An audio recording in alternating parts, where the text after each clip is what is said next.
On China's anti-corruption efforts, we're joined by Dean Cheng, Senior Research Fellow of the Asian Studies Center at the Heritage Foundation. He specializes in China's military and foreign policy. Dean, thanks for being on the program. Thanks for having me. So President Xi's nationwide campaign has been sweeping. We're talking about corporate executives, senior party officials, some officials in the military also now being investigated. It seems like graft is being rooted out from the top to bottom. Are you surprised at perhaps the scope and intensity of this campaign? And what is the message here? No, I'm not especially surprised at this point. The issue of corruption is one that is well known both inside and outside China. Kudos to President Xi for pursuing, as they say, both tigers and flies. The question, however, is really how much longer he can sustain this and how extensively will the rot, as it turns out, be. In this case, we are seeing very, very senior officials being pursued. And the question that this inevitably raises is how much further, how many more people are there waiting to be caught up in these dragnets? So what do you think? Is this a campaign that's going to continue for some time to come? It looks like it could be, but of course the danger here is that the longer that this campaign is underway, one, the greater the possibility of demoralization within the party, but two, even more importantly, is it could raise doubts within the larger population of China about the party itself in terms of if there is so much graft and corruption, why has it taken so long for it to be rooted out? So, Dean, you are very familiar with Chinese political system, with Chinese politics. How unprecedented is this effort?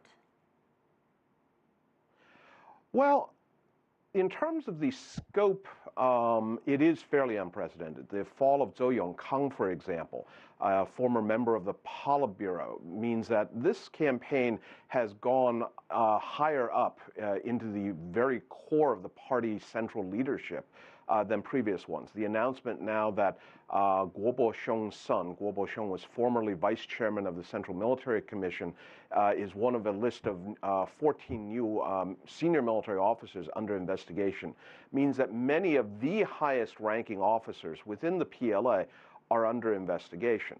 That being said, however, it is important to note that these sorts of anti-corruption campaigns do typify power transitions.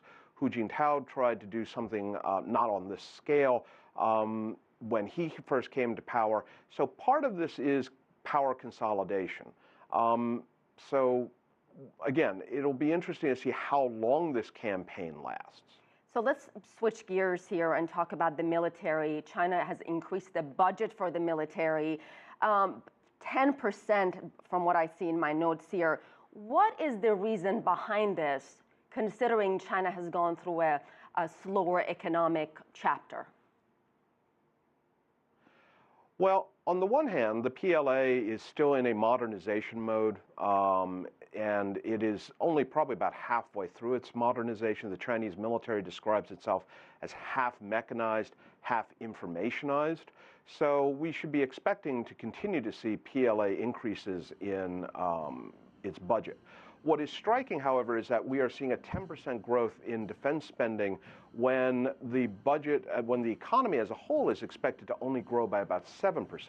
And what that suggests is that the military is definitely enjoying a higher priority if its budget is going to grow faster than the economy. One striking element here is that even now we still haven't heard from the NPC what Chinese internal security spending is going to be. Over the last several years, that has actually outpaced even defense spending, and now it'll be interesting to see whether or not internal security spending will continue to rise even faster than 10%. And finally, Dean, as far as military spending goes, the fact that they're increasing it, how will this be perceived by China's neighbors and by United States? Well, many of China's neighbors are already nervous because China has the largest defense budget in Asia, but more importantly because China has outstanding territorial disputes with many of its neighbors, whether it's over the South China Sea, or whether it's over the Diaoyutai, the Senkakus with Japan. The reality is that many of China's neighbors are also American allies. And so as the recent U.S. national security strategy noted, there is a pivot to Asia underway, which is likely to gain further impetus in the face of a 10% growth in China's military budget. Dean Cheng, thank you, sir, for your time and perspective. We appreciate it.